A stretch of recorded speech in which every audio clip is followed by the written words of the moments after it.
Okay, so friends, the first six chakras are something that we really need to work on. And once we work on the sixth chakra, then eventually we go into the seventh.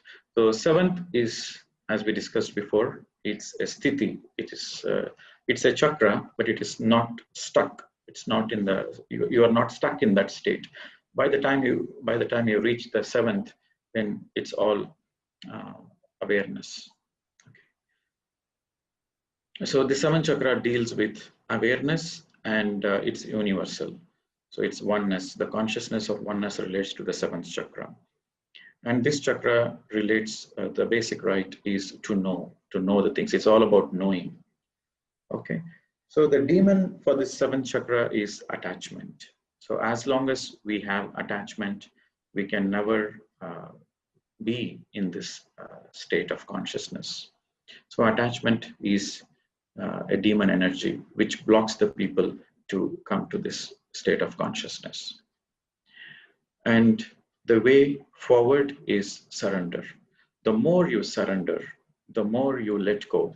So the more you are in this seventh chakra, the more you are in the state of consciousness, the more you are in awareness, the more you are in oneness.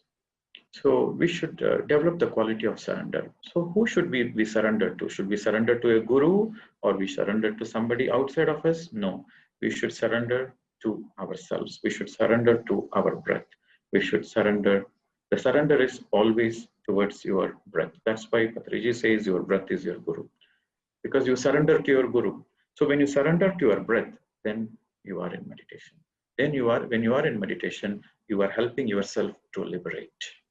The more you surrender to your breath, the more you are helping yourself towards liberation.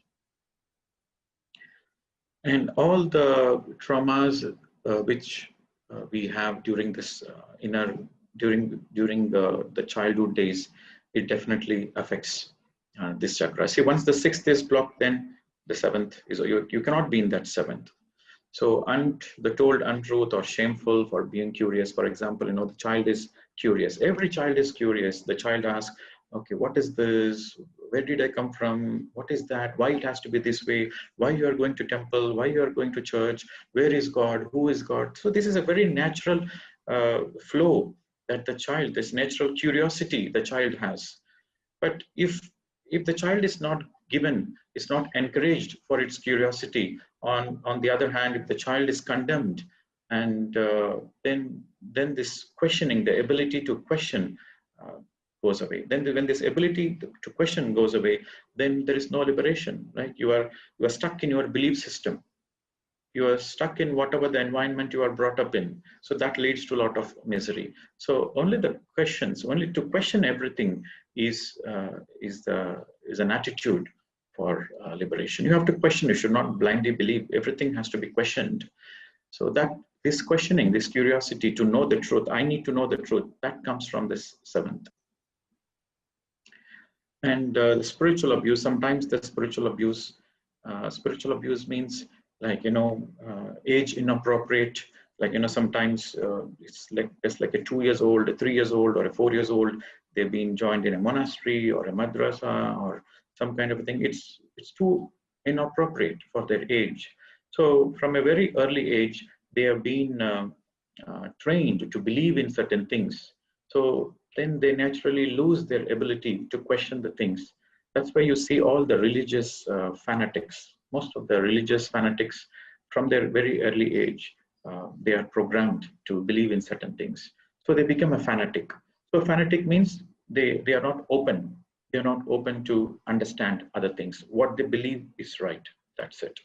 So this is again a seven chakra issue. And excessive authoritarianism, which we dealt with the third chakra, that also affects this. And listening to certain words, this is this is part of a spiritual abuse. They try to listen certain things which they don't understand, and they listen certain things they don't understand, but they make it as part of their programming. So all those things blocks the child's ability to discover the truth naturally. Okay. So some of the unbalanced behavior pattern is Like, they say, okay, I know it all. We are the only right. Nobody else is right. Only we know it and we know the truth. So this is more of fanaticism. Okay, they are not open to the new information or knowledge, and they always feel the urge to be right, right? And they have a very, very rigid belief system. So the difference between religion and spirituality is religion. In religion, there is a belief system, but in spirituality, there is no belief. It's all understanding. The more you experience, the more you are into experience, the more you are into understanding, then you are spiritual. But if you are into belief, then you are not into spirituality. So that is more of that belief system blocks your seventh chakra. This seventh chakra is, we call it as a 1,000-petal lotus, right? The more 1,000 petals represent to the 1,000 dimensions. Like you understand something in 1,000 ways. So that's the 1,000-petal opening. That's a symbolic representation. Like, you understand a certain thing in a certain way, and you should not be absolutely sure that I know it all and I absolutely know it, I am right. No, there are many ways you understand it. It's the same thing, but you understand in 1,000 ways, in 1,000 dimensions. So the more you understand, the more the perfection is happening. So then you understand that I don't know anything. The more you understand that I don't know anything. So a person who consciously understands that he doesn't understand anything, so he's more enlightened than a person who thinks I understand everything. Okay, so this is the seventh chakra thing. For a person who is excess in the lower chakras, for example, the Muladhara, Swadhisthana, they are more into materialistic things and greed, and they are into domination, power, and all those things. So these are the people, they get stuck in that. So the seventh chakra is totally closed. They are not open. So it's totally closed. They are totally into physicality. They are not into metaphysicality. So that's an issue with this seventh chakra. And sometimes, people, when they go into excessive, this excessive is like the overdeveloped intellect. So the people read a lot of books, karma. To understand law of karma, they might read 1,001 books to understand about karma, but it's not in their practical experience. So this is something like you are just feeding on to your intellect, but there is no experience. So without experience, there is no wisdom. So these people, they are too much involved in theoretical aspects of spirituality, but they are not into experimenting it and practicing it. So then they believe that they know everything, and that leads to spiritual ego. And some people, they escape life. They are not in the middle path. They are not in the middle path. They think spirituality is the ultimate, and they escape their physical reality. So this is also leads to the seventh chakra blockage. And eventually these people, they are totally confused in their life. Their life is full of confusion. Because the more you are dumping in, for example, you are reading 10,000 books and you are listening to Zoom classes, morning, afternoon, evening, you are listening to all the topics and you're dumping everything in your mind, and you're not integrating and you're not understanding and you're not putting it into practice, then that leads to confusion. That leads to spiritual confusion. You see this picture here. So in the bottom right, so he's very happy because there's nothing. The more and more he's dumping information, the more he becomes sad, confused. Okay.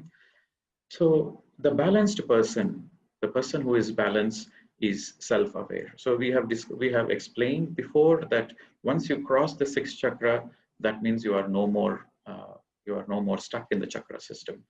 So then there is a lot of awareness, self-awareness, and you are guided by intuition. You are not bothered about channeling messages. Yes, channeling messages are there, but still you use your intuition.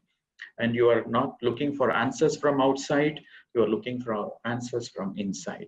Yes, you might listen to things from outside, but your guidance is from inside. So which is pure intuition.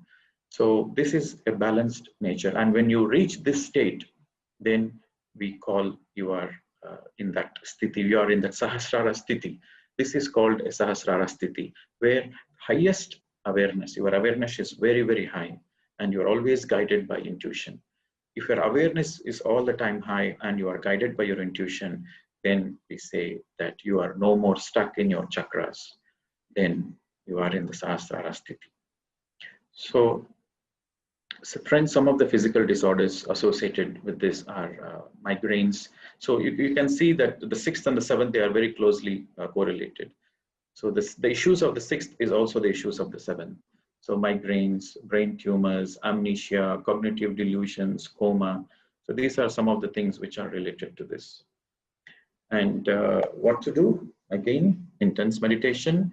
And the more you develop scientific temper and read all the books of all the spiritual masters and don't blindly believe it, put it into practice, experiment it, and exchanging of Sajjana Sangatya, like what we are doing now, like asking questions, sharing of knowledge, and making friendship with positive people, like-minded people.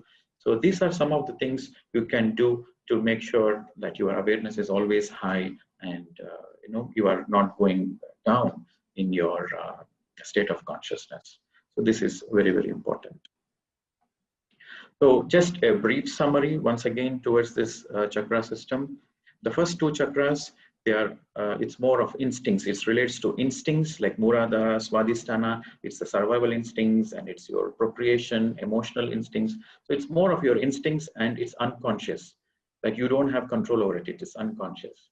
Then the third and the fourth and the fifth, these three chakras relates to the egoic consciousness. Ego is part of the self. So through this ego, the soul evolution happens. So the third, fourth, fifth, these chakras relates to the interaction with the outside world. So the more you are integrating with the outside world, the more it expands your experiences into your inner dimensions. So the third chakra, the fourth chakra, the fifth chakra, these three chakras. Third chakra is all about power, your work, your ability to manifest things. And the fourth chakra is relationships. And the fifth chakra is your expression, how you communicate with the outside world. So these three are an interaction to the outside world. And how you interact to the outside world impacts your growth inwards.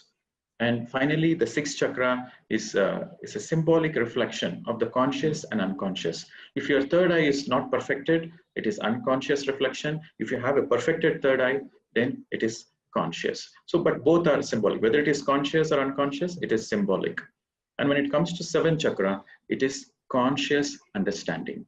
So you can see in all the first, second, third, fourth, fifth, sixth, it is unconscious symbols. But when it comes to the seventh, it is conscious understanding. So friends, the demon energies of all the first chakra, second chakra, third, fourth, fifth, sixth, seventh is the fear, guilt, shame, grief, lies, illusions, and attachment.